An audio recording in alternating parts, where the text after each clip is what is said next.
The Gemara says a person's allowed to have an eighth of gaiva.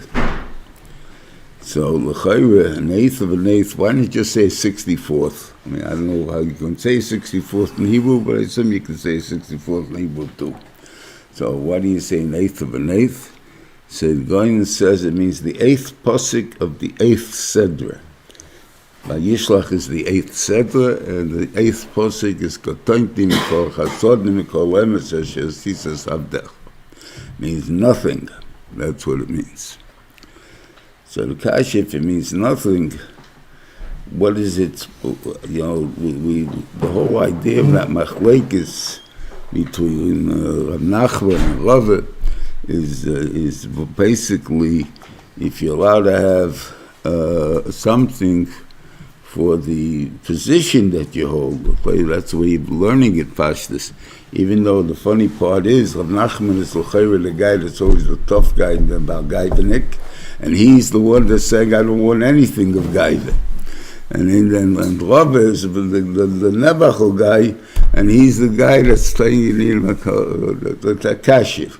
So obviously it doesn't mean Gaiva in this way we understand it. It doesn't mean it. It means understanding your place. So Shiva is like the whole meaning of Anova, and that would, I think, explain the going with this in the simple way. Is like, you know, people think to be about Anonov, you got to be humble.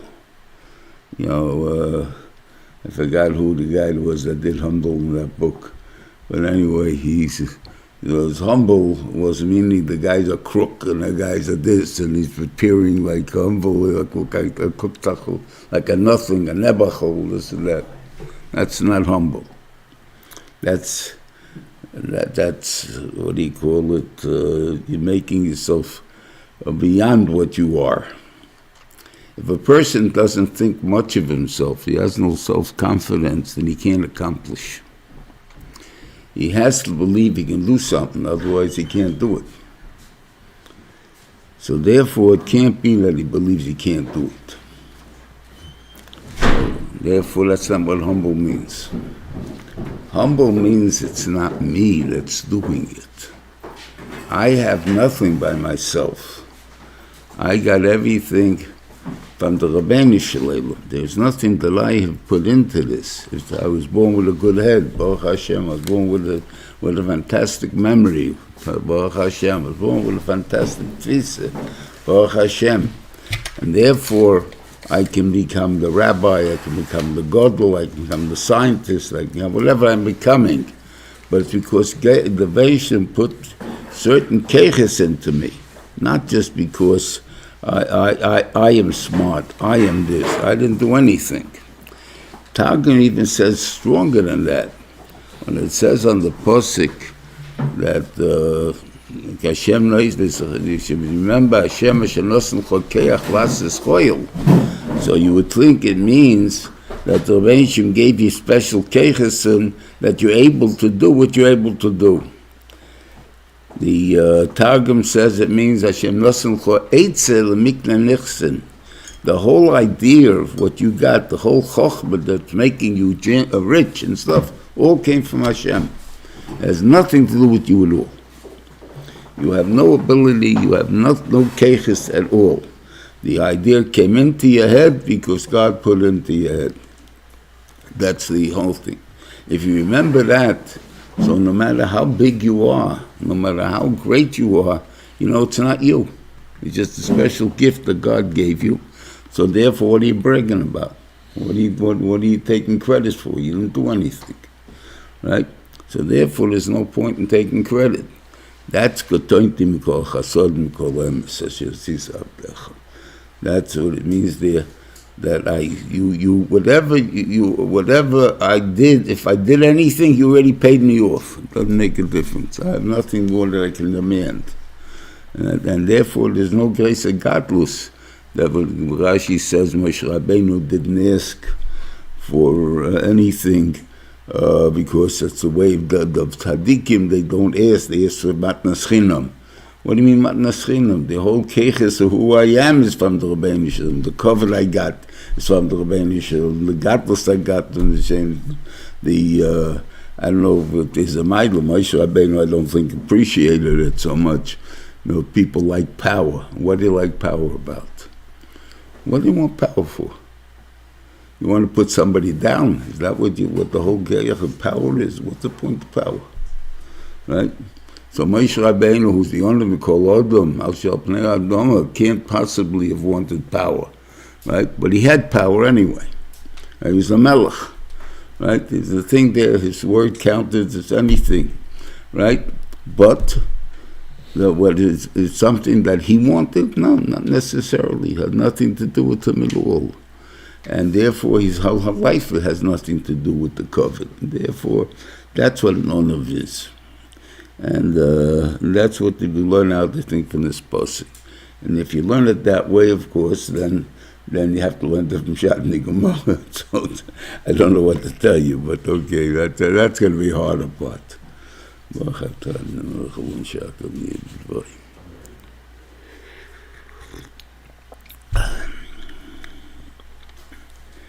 Okay. Anyway, he used a psychological gift when he sent the gift, because he broke it up, I think, into 5 groups. Each guy made a speech. They meet Yosef. It looks like a lot, 20, 30 things look a lot. It's a lot. Believe me, when you have animals that are big animals, they look like a lot. And they're spaced. So therefore, it's not just one. He doesn't know how many more are coming. So it's a point that puts into your mind that, wow, there's so much, because you're not counting. You just say, what? Another one. That's his way of doing it, Yaakov's. In other words, make it look like it's a tremendous amount. I mean, I guess it's a tremendous amount anyway. What do you call a tremendous amount? I mean, is it a million? It's not million. You know what I mean? So what do you call a big amount? But whatever it is, it's something that's a little bit more than a normal thing you would give. Okay. Anyway, they're telling him he's coming with 400 guys. I don't believe they're from his family. First of all, I mean, he had a smaller family than Ya'akov Avinu. It doesn't sound that he should have that many people there. But they're mercenaries. They're hanging around with him. And they know that, what he called, that if you hang around with Yosef, you're going to get money sooner or later. There's going to be some tax. And they go against Yaakov. Either they heard who Yaakov was, that Yaakov had so much, or whatever it is, that I can't answer you. I mean, what made them think that Yaakov's such a rich guy? I mean, I don't know what he's coming back with. And if you learn, the ones that learn that everything he earned in Padan Aram, he gave to Esav, so there wasn't very much at all, if you ask me. First of all, it doesn't say anything about the Shvochos and the Avodim, which is said in the various that he had Avodim and Shvochos because of the money he made in Padan Aram. So I don't know what they're talking about, but anyway, but that's what they seem to say. So why would they come after? But anyway, the Esav is coming because he has sinner. So that we understand. He doesn't have to have any other reason.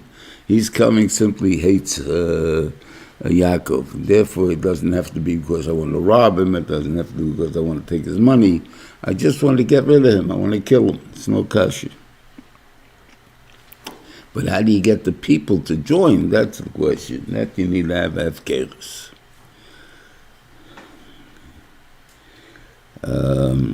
Anyway, he broke himself into 2 machnes with the logic that you're going to, that if he attacks one, maybe the other one will have a chance to get away. Because he he definitely trusted in the Nevuah that the Rebbeinu Shalom said he is the eternity of Klal Yisrael. So if he's the eternity of Klal Yisrael, there's got to be a Klal Yisrael that's going to come from him. So what are you worried about? Elavos, it could be that my place is finished. I have my 12 sons. I'm not producing any more sons.